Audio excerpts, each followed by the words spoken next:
क्यों कहा जाता है कि बेलपत्री के वृक्ष के नीचे अगर दिया लगाने का बोला है तो बेलपत्री का वृक्ष बड़ा होना चाहिए। छोटा सा बेलपत्री का वृक्ष और उसके नीचे तुम दिया लगा रहे हो तो उसकी छांव तुम्हारे ऊपर नहीं आएगी क्या? नहीं। तो बेलपत्री का वृक्ष बड़ा होना चाहिए, जिसके नीचे आप बैठ कर दिया लगाओ तो उसकी छत्र छाया रहना चाहिए। क्यों कहते हैं कि पंडाल में बैठकर जहां मौका मिल जाए, जहां जगह मिल जाए, पंडाल के भीतर बैठकर शिव महापुराण की कथा सुनना चाहिए। उसका कारण क्या है कि जो पंडाल बनता है वो शंकर भगवान की इस पोथी के ऊपर से चालू होता उससे जुड़ता 1 2 3 4 पीछे 5 साइड में 6 ऐसे बढ़ते जाए। जब एक दूसरे से जुड़ा होता है तो इसकी छत्र छाया अंत तक पड़ी रहती है, जहां तक आप बैठे हैं। वो तो भीड़ बढ़ जाती है तो लोगों को, अब जैसे आज भी अपार भीड़ होने के कारण लोग भयंकर खड़े हुए हैं, उधर भी इधर भी और पीछे भी। पर फिर भी हम तो कहेंगे अगर कहीं मौका मिले, आपको जगह मिल जाए तो बैठने का भी प्रयास करना। फ्रिज में जो सामान रखा जाता है, फल रखे जाते हैं तो वो सड़ते हैं? अरे बोलो जल्दी से, नहीं। फ्रिज में दूध रख दोगे तो फटेगा? अरे पीछे वाले भी बोलो रे, नहीं। फ्रिज में सब्जी रख दोगी वो सड़ेगी? नहीं। फ्रिज में अगर तुमने सामान रखा है तो वो खराब नहीं होता। उसी तरह कथा सुनने जाओ तो पंडाल के अंदर बैठो, क्योंकि ये वो फ्रिज है जिसमें एक बार कोई पहुंच जाता है तो संसार में सड़ता नहीं।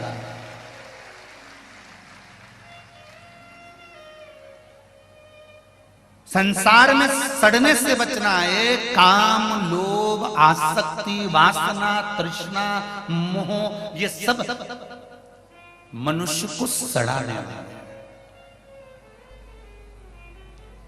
इससे परे होना है हमको। इसलिए सत्संग में जाकर बैठने का प्रयास करा करो, प्रयास करो।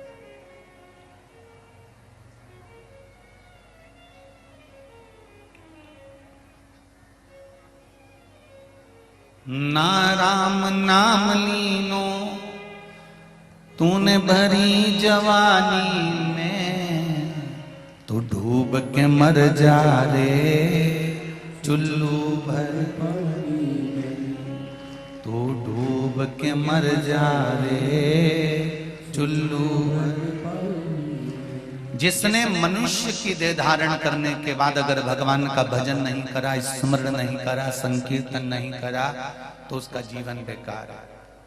बहुत ध्यान देना, पहले भी कथा में कहा, फिर कह रहा है।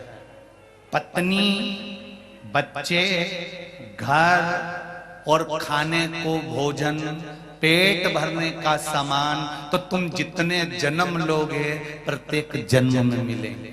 सुन लेना रे भाई।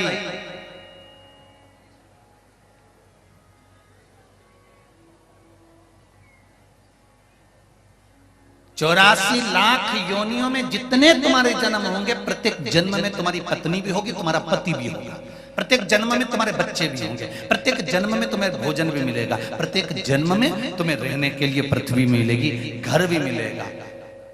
84 लाख योनियों में पत्नी, बच्चे, घर, सामान सब मिलता है, सब कुछ मिलेगा।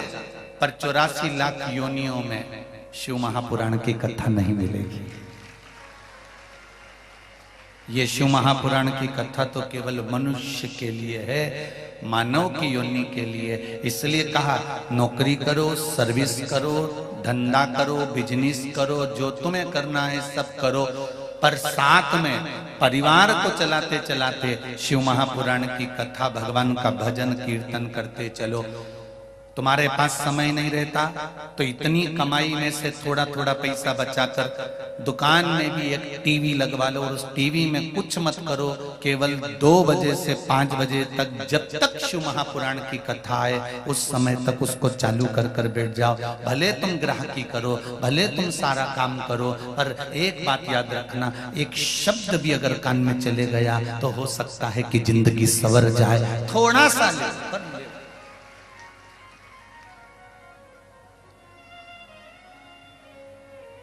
धर्म पत्नी भी अपने पति से कह सकती है, थोड़ा सा समय निकाल कर कथा सुन लिया करो। दिन में समय नहीं मिले तो रात्रि में सुन लिया करो। अब पति कहेगा मैं इतना थक जाता हूं, कहां कथा सुन पाता हूं, कहां समय। और सत्य बात है माताओं, पुरुष के ऊपर गृहस्थी का बोझ बहुत ज्यादा होता है। आपको लगता होगा कि बस दुकान पर जाकर बैठ गए या नौकरी करने पहुंच गए, बस सवेरे से जाते हैं, जूते मूते पहने, बढ़िया टाई फाई लगाई और खूब जोरदार सब खा पी के नाश्ता वास्ता कर कर और पहुंच गए अपनी नौकरी पर। शाम को आए और आराम से बस बैठ गए और खाया पिया सो गए। पर ये नहीं है। एक व्यक्ति चाहे नौकरी कर रहा हो, चाहे बिजनेस कर रहा हो, एक पुरुष हो चाहे स्त्री हो, उसके ऊपर गृहस्थी का जब बोझ होता है ना भाई, तो वो ही जान सकता है कि उसके ऊपर कितना बोझ है।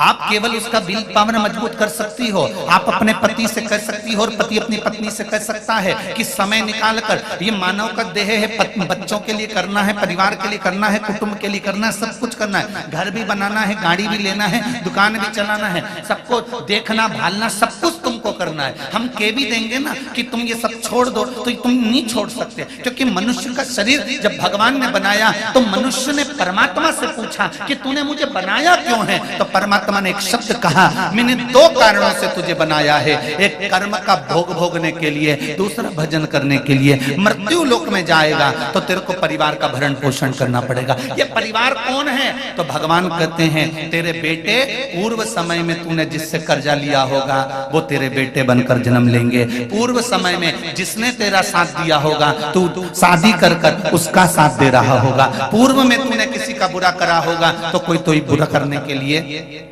तेरे पास में आ जाएगा। कोई तुम्हारा धन खाकर भाग जाए तो रोना मती। भगवान कहते हैं कि पूर्व में तू उसका खाकर चले गया था, मर गया था, तो आज तेरा खाकर वो चले गया। इतना सारा पैसा एक जगह पर लगाया, एक कंपनी में लगाया, एक बैंक में जमा करा, मालूम पड़े बैंक की भाग गई। तो ये कैसे भाग गई? तुमने तो विश्वास करा था, पूरा काम करा था, कागज तैयार थे, सब लिखा पड़ी थी, कोई प्लाट तुमने लिया था, उस पर किसी ने कब्जा कर लिया।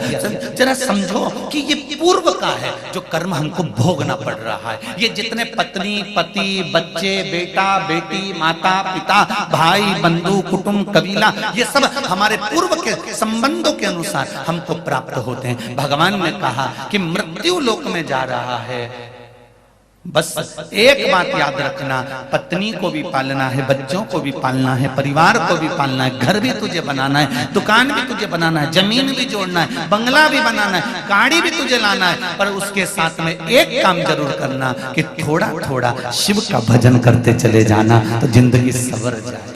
थोड़ा, मात्र एक चुटकी बराबर के नमक के बराबर जिंदगी में आप थोड़ा सा शिव महापुराण को ले आए।